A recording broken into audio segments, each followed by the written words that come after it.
So we're just going to do this old school. So yeah, kind of just to follow with what Race was saying about, kind of finding that niche and sticking to it. That's really kind of how fitness goes too, and whether you want to be a muscly and a bodybuilder, or if you just want to be toned, or if you just want to be healthy so you can live longer. It's all about the little things. So,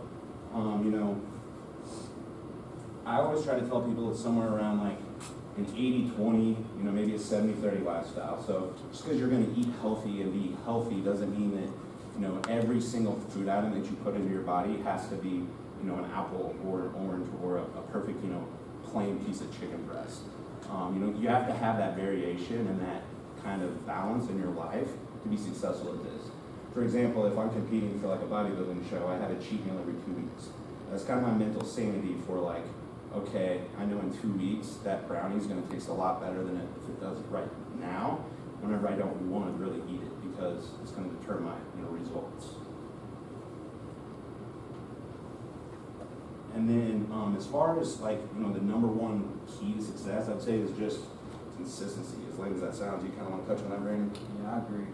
Staying consistent with anything will result in success because, like you said, if you do the majority of the time, the times that you do kind of tend to have those cheat meals, it's going to be much more worth it, and you're going to see a lot more results. But it also has to be fun, because if you're not enjoying it, 9 times out of 10, you're not going to stick to it. Try to find something that you enjoy, that you can stay consistent to, and it makes it a lot more good. So like I said, what I usually shoot for is like an 80-20. So 80% of the time, try to eat healthy. And on that sheet that I handed you guys, it has lists of like healthy carbs, healthy proteins, healthy vegetables, and it kind of gives you an idea of specific breakdowns for male and female. Now, obviously, those aren't exact; they're kind of a rough shot in the dark. So that's why I recommended the MyFitnessPal, because with using that piece of paper that I printed off for you guys with the different food lists, MyFitnessPal, it's super easy to be successful, even if, like I said, you're only doing this 70-75% of the time. It's free. Yeah, and it's free. But it's sponsored by Under Armour, so it's a really, really good app. You want to touch on the macro nutrients? Yeah, as far as the macros, there's 3 macros to follow as far as getting results, which is protein, carbs, and fats. You definitely want to keep those tracked, which is what MyFitnessPal is really going to help out. With that, I recommend a 35-35-30 for your nutrients. So you want to get about 35% fat, 35% carbohydrate, 35% protein, 35% carbohydrates, and then 30% fat. That's a general healthy kind of split for someone that's just trying to live a normal, active lifestyle and be in their best shape.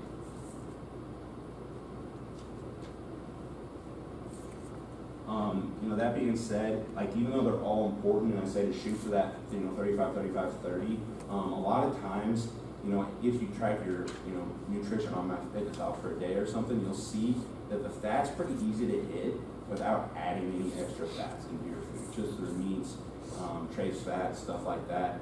Maybe at the very most, you might add a handful of like almonds or peanuts or something like that.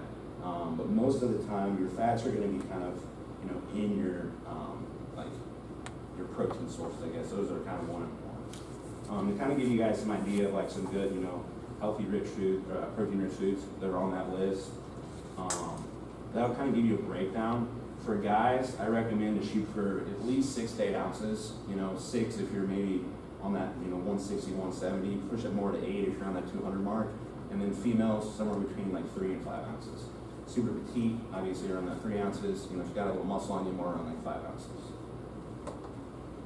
Now, one thing that a lot of people get really, really tripped up on, myself included, is not thinking about fruits as carbs. So that's something, you're on a diet or you're trying to eat healthier, and so you're eating fruits and vegetables all the time, you're not seeing much results.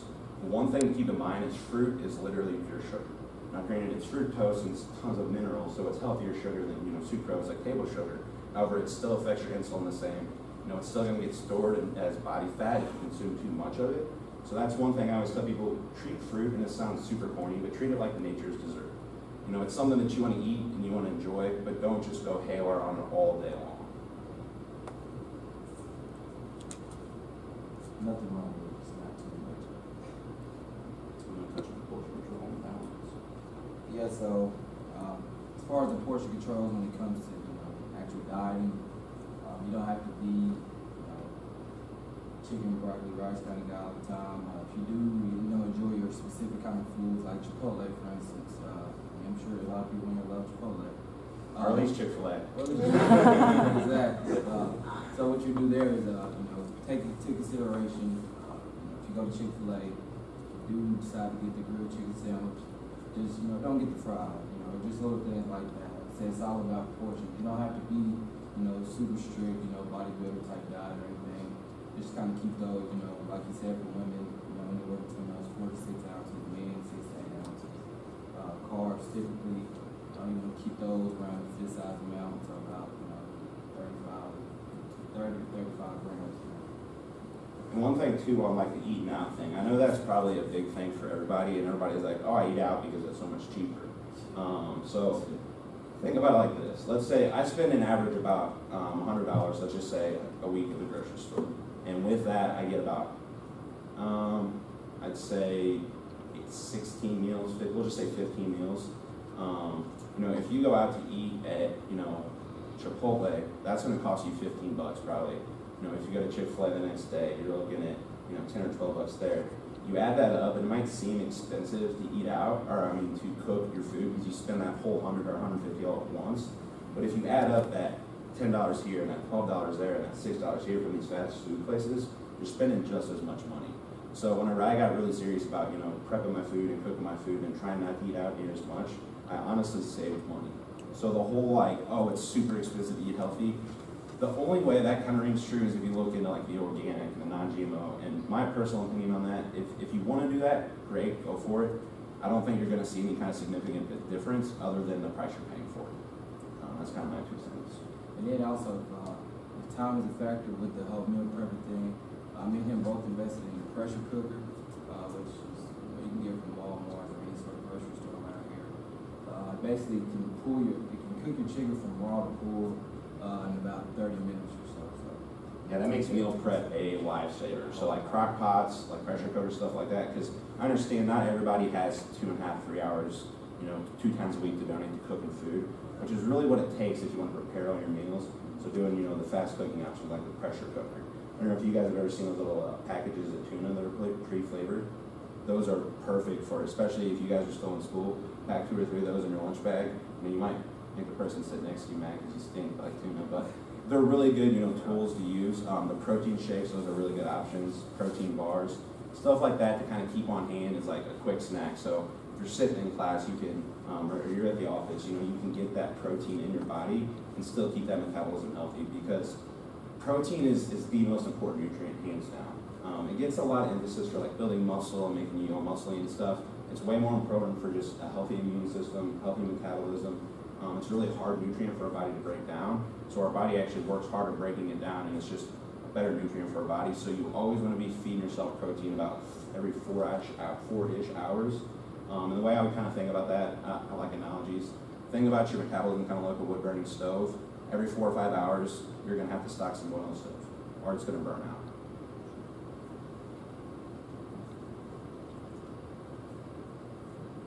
And then kind of back to the balance thing. So like I was saying earlier about the 80-20, I understand not everybody wants to be a professional bodybuilder or a, crazy, NBA player or anything like that, but just to be healthy, going back to that 80-20, I really stress that so much because, we all have that friend or family member or friend of a friend that's so overweight they can barely, move, or they're on all these medications because of their health, and it's all completely preventable.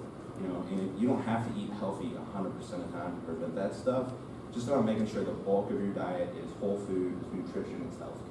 And if you do have to go to, like Brandon said, Chipotle or Chick-fil-A, get the grilled option. Even McDonald's, at the end of the day, their grilled chicken snack wraps, get no ranch, no cheese. I know that takes the fun out of it. But they're not bad at all. And if you do really, really like the ranch, get it on the side and dip it. Because you're going to get about a quarter of the calories you would if they poured it on there for you.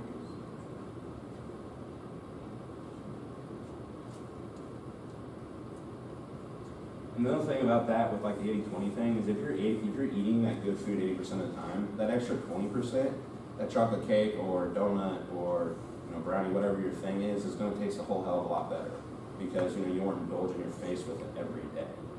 So it kind of gives you something to look forward to. It'll help you kind of, so I recommend if you guys, are trying to get healthier, whether it's gaining weight or losing muscle, or losing fat or gaining muscle, basically kind of set a date, whether it's once every 7 days or once every 2 weeks, and treat yourself to whatever you want.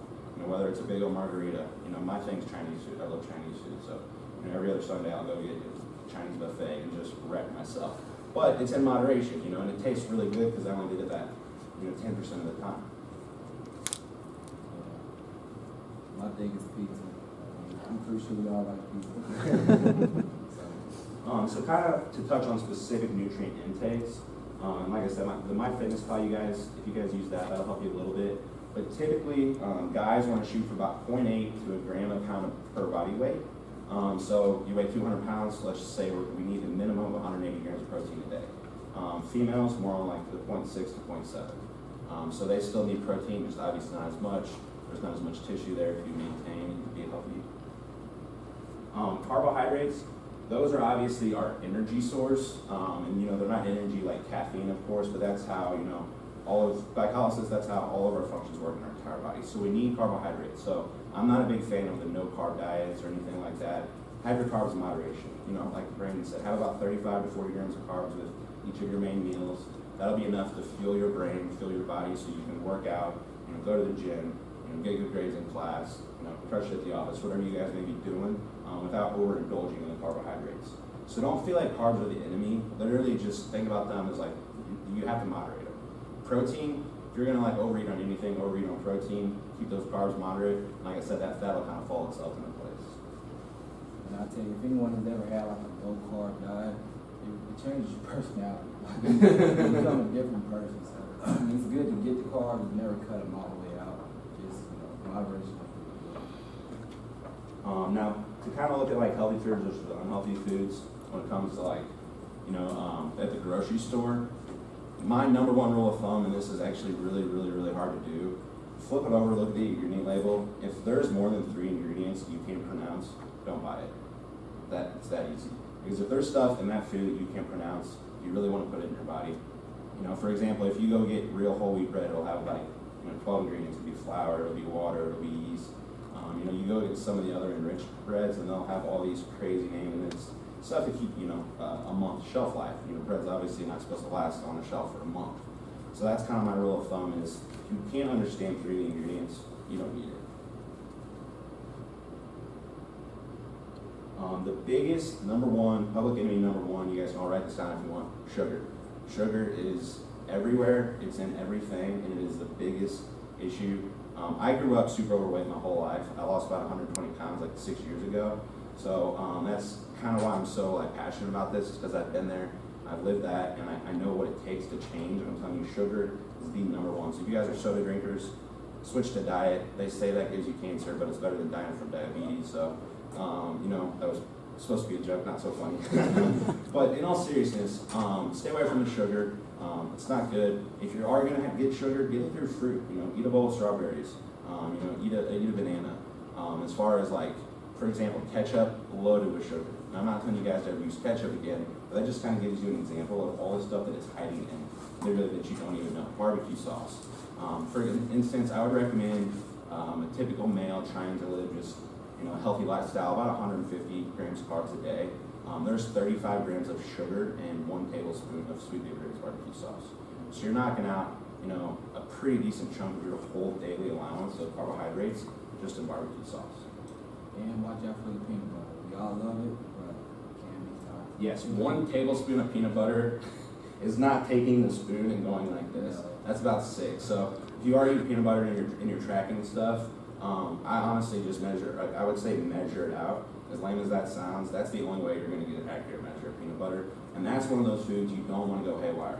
Everybody thinks about peanut butter as a protein source. Get that out of your head right now. Peanut butter is fat.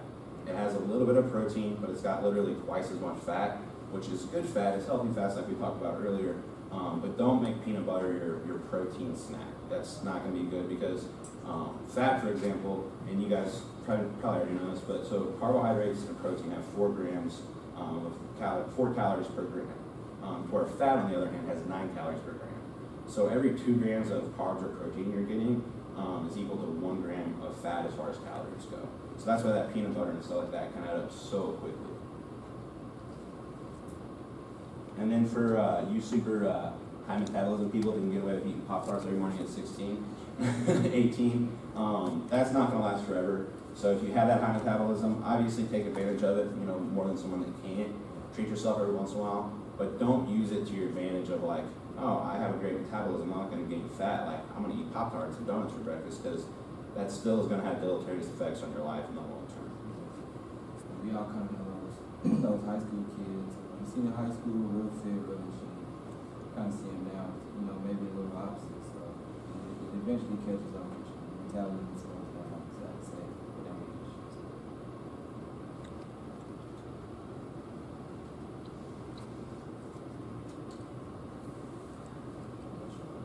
No. He just carried out, but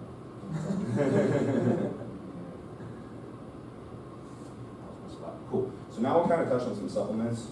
So supplements are 100% secondary. Food is always first. We're supplement guys, and we're telling you that, so it's true. Make sure food is your number one concern. Supplements literally do what they say. They supplement what we're missing or what we're not doing already.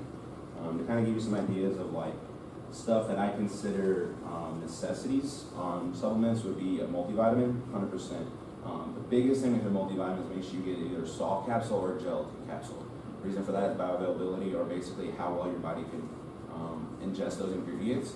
So like the one-a-days are so compressed and basically glued together, it's really hard to break them apart and assimilate them. But that's why I don't know if you guys ever taken them in the morning and it's got like an upset stomach or something like that. It's because your body's releasing so much hydrochloric acid to try to break that down, and it can't. Gummies, they're not going to have enough in there unless you're 5 or 6 years old. So you want something that's either in like a capsule that will pull apart, or a lot of companies will make gelatin. It kind of looks like a fish oil, and that's what you want to stick to, so you know you're getting the best bioavailability and you're actually utilizing all the nutrients you put in your body. Second would definitely be a fish oil. I'm sure you guys have all heard about fish oils more than you would even like to. But there's 2 fatty acids in fish oils that are super, super important. So omega-3s are good, but EPA and DHA, those are the 2 fatty acids that give you all the benefits.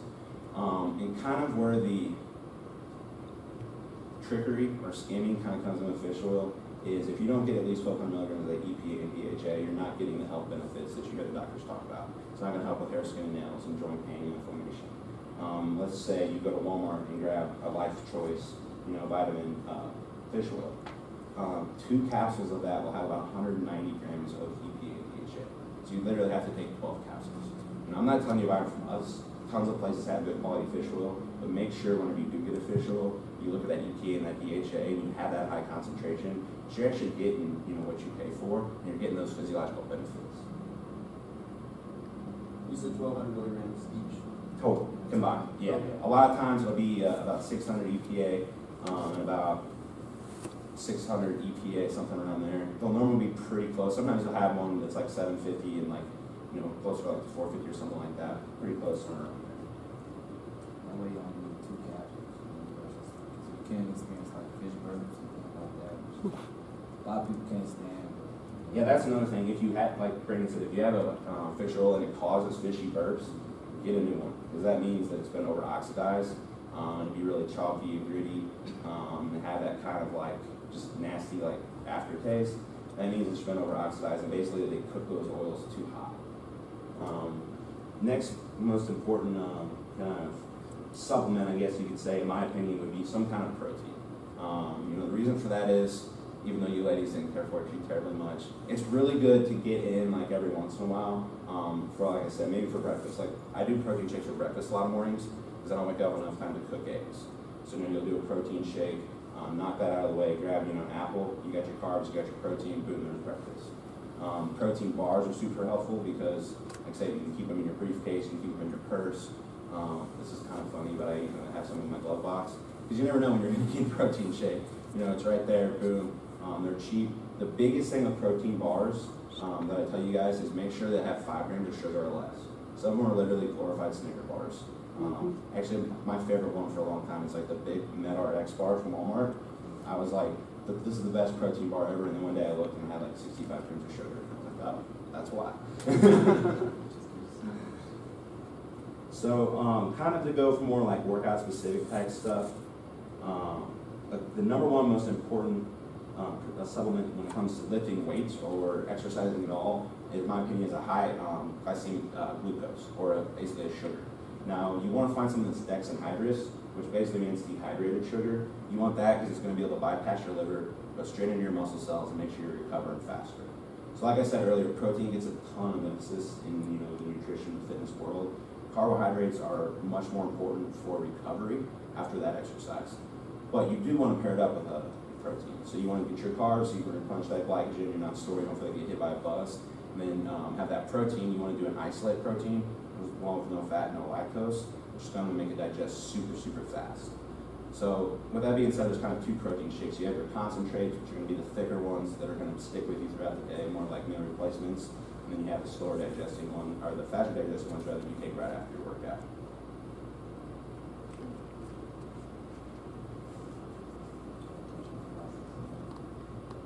Yeah. Yeah, so, I mean, along with the protein shakes, a lot of people tend to get that whole chalky, sort of grittery protein shake that you used to have to do back in the day. A lot of that is the processing of the protein. You always want to get a low temperature process or cold temperature process. That definitely eliminates that chalkiness, that gritteriness, makes it taste super good, because when it's not, it's really denatured, and a lot of those amino acids aren't really getting into the protein. So I always look out for low temperature or cold temperature process. You want to pass a couple seconds around for you. So that would be kind of like your recovery. One thing I recommend to add into that is creatine, even for girls, because creatine has these crazy connotations with it and a really bad rap. I'm not really sure where it came from. Creatine's already in our body. It's a total natural substance. So whenever you supplement with creatine, you literally just add more of what you're already taking, or what you already have in you, rather. Basically what it does, are you all familiar with ATP at all? Yeah, so basically ATP, it's adenosine triphosphate. It's the energy block for muscles. Okay, whenever I do this and lift the muscle, I use ATP, turns to ADP. And to get more ATP, they have to add another phosphate. That's what creatine does. So basically recycles your muscle's energy, if that makes sense. So that's one thing I recommend for males and females. The whole water weight, the bloating, that kind of stuff. In my opinion, nowadays, it's kind of almost a myth. The old school stuff was a little bit different. Supplements weren't nearly as regulated then, and they may have had other things in them, but if you get a pure creatine monohydrate, then you know it'll be good, and it's the cheapest supplement you can get. Like for example, 100 servings is about $14. You can get a year's worth for about $25.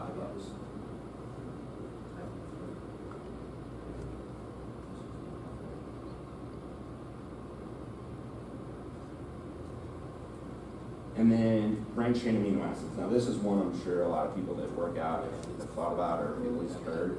So what branched chain amino acids are is they're the three basically amino acids that are responsible for protein synthesis.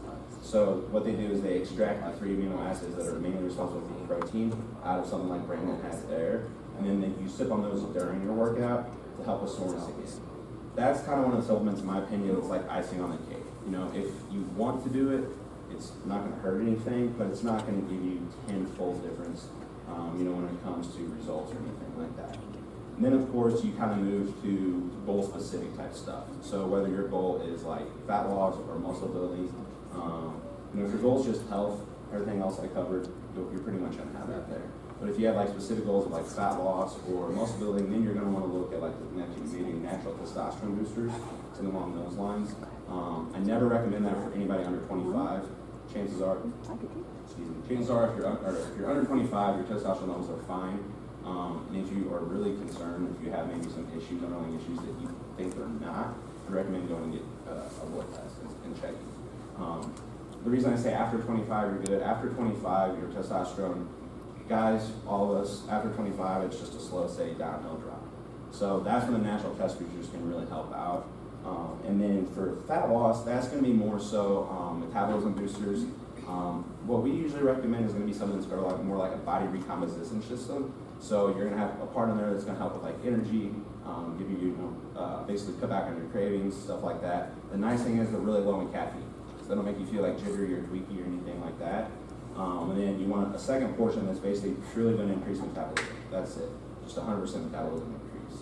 And what that does is maximize your natural thyroid output.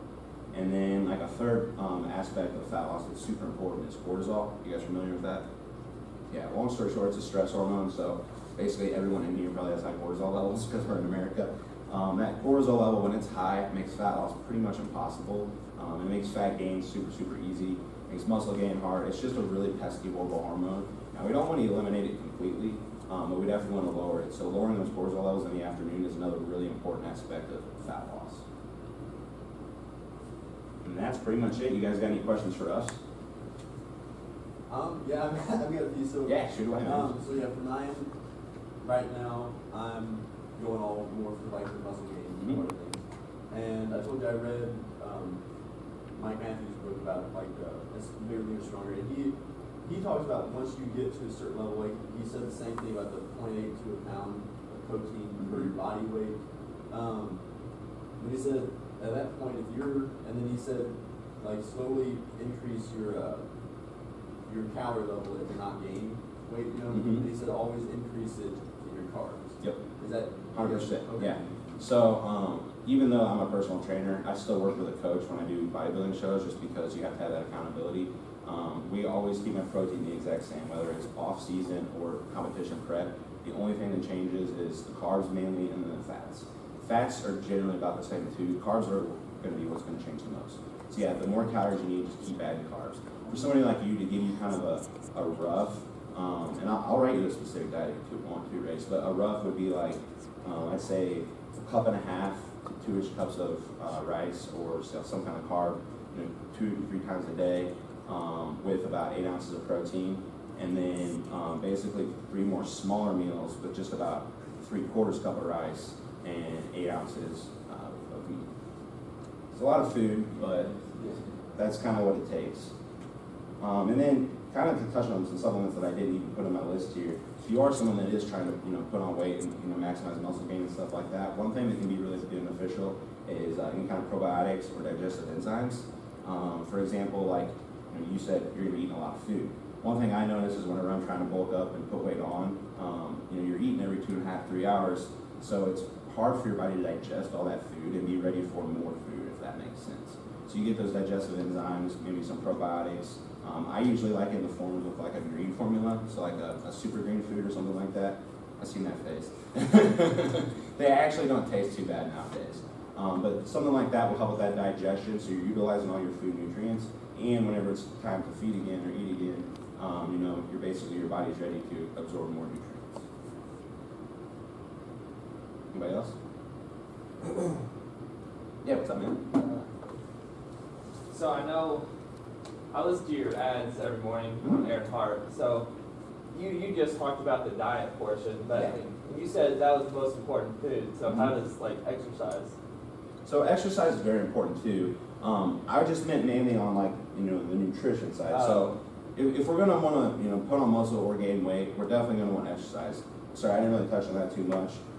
So if you're trying to basically build muscle, what I recommend is 4 to 5 days a week. Whenever you're trying to build, you don't want to overdo it because you've got to give your body time to rest. I would even say 3 to 5 days a week would be sufficient. And you're going to want to do heavy compound movements. So, and if you want anything specific, what was your name? Holden. Holden. If you want anything specific, my email's on the back of that sheet. Shoot me an email and I can send you over a specific diet. But basically, you want to shoot for like compound movements, or specific workout program, rather. Compound movements, so like squats, bench, deadlift, your big 3. And you want to focus on more heavier weight and lower reps. So for example, let's say a chest day for you when you're trying to build muscle would be you go in there and you bench press as much weight as you can for 3 to 5 sets of like 6 reps. So it'll be more sets but more reps too. So that, and you're going to rest longer in between those sets to give your body more time to build up that ATP, which is what I was talking about earlier. But for this class, I'm thinking, I don't really care to look like you. I just want to be able to go on a 10-mile hike or something. I see a lot of people that can't physically do that. Yes, absolutely. So dude, if that's all your goal is, honestly, just start a regular exercise program. You don't need to do anything too crazy if you're not trying to pack on a bunch of muscle. You want to go on 10-mile hikes, dude, I'd start hiking, honestly. There's tons of trails around here. I know there's a lot in Columbia, which isn't too far away. Start hiking. They make weighted vests. That'd be something maybe, as you progress, throw on a 10-pound weighted vest and do the same hike. Yeah. And kind of work your way up that way. Some people get really crazy with it. They'll carry huge backpacks and stuff. But if your goal is to be able to, hiking and rock climbing and stuff like that, that's super cool. Yeah. But the strength, I'm sorry, go ahead. Then would you recommend supplement along with that? I mean, Yeah, say so- I'm not overweight now, but say I weighed 300 and I just wanted to get to where I look halfway presentable. Yeah, so supplements are definitely going to be a big factor in that. So if you're overweight, you're trying to lose fat, supplements are a huge aspect. What I meant by food is first is so many people, they rely on the supplements only and they don't get results. And then guys like me and Brandon get a bad rap. So that's why I'm the first person to tell anybody food is number one, supplements are secondary. So supplements are still, a necessity and they're still very important. But what I meant by that is you can take every freaking supplement that we have in our entire store. If you're eating McDonald's every day and you're not, taking care of what's going into your body, you're not going to get the results you want. It's just not going to happen. Another thing you could do, like if you were to get a gym membership to help you with that hiking, HIIT training is real effective. It really helps with the heart rate. So if you're not really into the whole weightlifting thing, something that you can do to kind of build up your stamina, your lungs and stuff. HIIT training, which is basically 30-second sprint, along with followed by a 2-minute walk. Just kind of repeating that cycle over time. It'll kind of help you out with your heart rate. And what I would recommend for you, especially if you do want to get into hiking, is the Stairmaster. You can do HIIT on a Stairmaster. It's brutal, but it'll get you in shape fast. So literally run up the stairs for 30 seconds, go down 15, and then casually walk for 2. And usually I recommend people do that for 15 minutes starting out, and then increase as your goals kind of plateau. Did I cover it? Thanks. Yeah. Yeah. But that being said, regular exercise, lifting weights is still going to be beneficial for rock climbing or hiking or whatever you decide to do. But in that sense, I wouldn't necessarily recommend the super heavy, low rep, high set. I'd recommend just a normal, standard weight training workout. Maybe a push day and then a leg day and then a pull day and then that'd probably be it really. Maybe do another push day in there if you wanted to. It's maybe a little bit different than most in here. No, that's I would fine. say, and this is me, so 30-year-old guy, 2 kids under 2 at home, Mhm. running a business full time. I can't find more than about an hour a day to get to the gym, and that's get to the gym, get home, and get that workout in. So what's the best type of workout for me to be doing to stay Honestly- healthy, but really, cut 10 pounds? Okay. Now, do you have a gym membership? I do. Okay. Is it a 24-hour gym? Wilson's. Oh, it's Wilson's? Okay, so you live in 22. So what I would recommend, what time do you go into work? I leave at 8 o'clock. Okay. Pick up daycare at 8:30. So what I would try to My now, workout time's like 5:30, try to get home. could you push your workout to before work? Is that? Before. Oh, so that's, 5:30 a.m., okay. So that's what I would recommend. Today, but the thing is, it's like, I just don't feel like there's enough time to get good work. Yeah. I can send you over some stuff too. Like I said, my email's on there for specific workouts.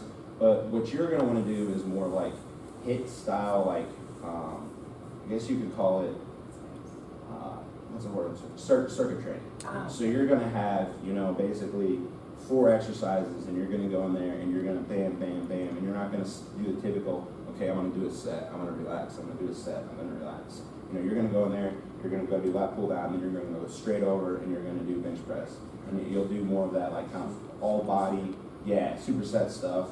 So you get that 45 minutes, and you can kick your own butt in that 45 minutes. That's really all you need. I mean, you don't need to be in the gym for 2 hours or anything like that. Kind of workout. 45 minutes to an hour, you can really get kick low workout.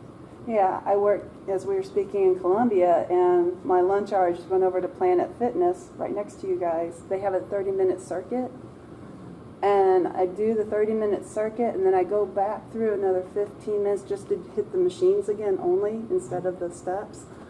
And because we start to lose our muscles, and then we lose muscle fiber, our metabolism goes down. That turned things around for me, and I've lost probably 16 pounds, 18 pounds since I started that. Wow. Yeah, you Yeah. just get in there. It's a nice atmosphere, and they have it all set up. Yeah, so It's really that nice. circuit training is really good too. Planet Fitness is an awesome gym, but we could definitely set something up for you to do basically that same similar circuit, you know, with what you have at Wilson's. And Brandon could even run you through a workout because Brandon lives at Wilson's. You might see it. Lift. Both. But yeah, Planet Fitness is such an awesome gym. I'm so glad Columbia finally got one. Yeah. Just because it's $10 a month. Yeah. I mean, who doesn't spend $10 a month on something sillier than a gym membership? Every single person. So spend that $10 if you don't have a gym membership and you have one close to you. They get a bad rap. People make fun of them. They're great gyms. All the employees, at least the one in Columbia and Jefferson City, are awesome people. They're the cleanest gyms you'll ever be in. That's for dang sure. Yes. Plus, they have that 30-minute circuit, like you said. Yeah. And they're just really nice atmospheres. I have one They're question. constantly cleaning. Spark, you talking about that, so, 'cause we started, her and I started Planet Fitness at the same time. Okay. I ended up not going there anymore just because in that same book you talk about how for building muscle, those Smith machines just aren't the best. And like for like you're trying to lift heavy weights and all that stuff. Is that probably? I would agree. Yeah. I have a Planet Fitness membership. It's like my fourth membership. My main one is at Body Refinery, which I think I told you about, and that's more like a bodybuilding style gym, I guess you could say. And it's concentrated on more heavy weights. There's a lot of scary looking people in there and stuff like that. Yeah. That being said, it's one of the nicest atmospheres I've been in also, even though it is a little bit more like intimidating or rough, looking. Everybody in there is just as nice as a Planet Fitness or Wilson's or anyone else. I'm just mentioning like, the Smith machine, I definitely agree, but it just helps you like put yourself in the correct, I guess, plane of motion. Like it just helps you set up for it. I wouldn't nothing I would stay on for a long period of time, but it's not going to be bad to start out on. Yeah. Definitely not a bad start, like you said. My biggest thing is if you want to put on some big size, we're going to want to do a lot of dumbbells, heavy work that's, unilateral, where you're not doing the same movement with both arms, you know what I'm saying? And that's the thing, even with a real bench press, if your left side's way weaker than your right side, your bench is going to go up like this. For on the Smith machine, it's going to be exactly the same every time. Yeah. So yeah, they're definitely good for instance, on incline press, I really like to use the Smith machine because it's a lot easier on my shoulders. Flat bench, I always use the regular bench, but for incline, I like the Smith machine. So. Yeah, what's up, man? So the first comment I was going to say, I think it's kind of funny because I'm from St. Louis. Oh, right on. In the first form, I was Yes, sir. actually just listening to a podcast on the way here. Then my CEO. And I know a bunch of people that are close with him and like the supplements he was working Mhm. back home. But I've heard a lot of different things, and obviously nutrition, there's a lot of fallacies out there. But for someone like me and apparently some other people in this room too that are trying to put on muscle mass, is it more important to focus on a high quality protein or like a mass gain? So if you're really trying to put on muscle, the most important supplement is going to be recovery. So high quality recovery protein. Because after you work out and you break down muscle tissue, recovery is the number one most important factor. So an isolate and that carb. So basically what you tried, if you like the first form, the ignition and the Formula 1 is theirs, and then focus on whole food nutrition. That being said, if you can swing it and you want to get a second supplement, a mass gainer would be beneficial, but I wouldn't recommend that post because it digests so slow. And after that workout, we want that fast digestion. I would do that more for like breakfast. Like whenever I typically do like that Element, which is a lighter shake, because I'm trying to lose right now. You would do the quick mass, which is a heavier shake, has more calories, and it's just a quick way to either get breakfast in if you don't have time to eat breakfast, or to just get more calories in if you're having problems eating 6 to 7 times a day. Because eating 7 meals a day of clean food is really hard, really, really hard. And sometimes you don't even taste it, just scraping and drinking water, just swallowing it. So that quick mass or like Mass 1, those are two really good brands that we carry. Both of those are really good options if you just want to throw a couple scoops in something, boom, get you 750 calories like that. Do you worry about salt? No, do not worry about salt. The whole salt is a complete myth. The correlation with salt and blood pressure myth was debunked like a couple years ago in a peer-reviewed journal. I can't source it, but don't worry about it. The only time you would ever need to worry about salt is if you have a pre-existing medical condition that your doctor tells you to avoid salt. Or if you're getting ready to do a bodybuilding competition and you're trying to basically dry out your muscles, with the salt, because it will hold some water. That being said, ladies, salt's not going to make you bloated and have a bunch of water retention, because I know at least my fiance freaks out about that a lot. Salt's good, especially for you guys that are lifting and trying to put on weight. I literally take a teaspoon of salt pre-workout, because your muscles fire. ATP is their energy source, but they fire through potassium and sodium pumps. That's literally how they work. Our bodies pretty much always have enough potassium, and that's not something I ever recommend supplementing with because it can be dangerous. But salt, however, is usually something we're deficient in because we're sweating so much, because we're working out. So like I said, I literally take salt, like a teaspoon, it's gross, spoon, chug of water pre-workout. So don't worry about salt in your foods, man. Just, load up on the salt. And I'm sure we emphasize on this, but whether you're trying to gain or lose, just drink a bunch of water. Yes, at least 100 ounces of water a day. Sounds like a crazy amount. If you're drinking like little bottles like this, it's literally like 6 bottles a day. And obviously you don't have to drink bottled water, but that kind of gives you an idea of kind of where your plan would be at. What I recommend if you struggle getting water in is getting like a big like mug or a big cup with a straw. For me, it seems way easier to drink water through a straw. So. You don't have to be that guy with the gallon. Cool. Anybody else? No? Well, that's all we got. Thank you, guys. Thank you guys for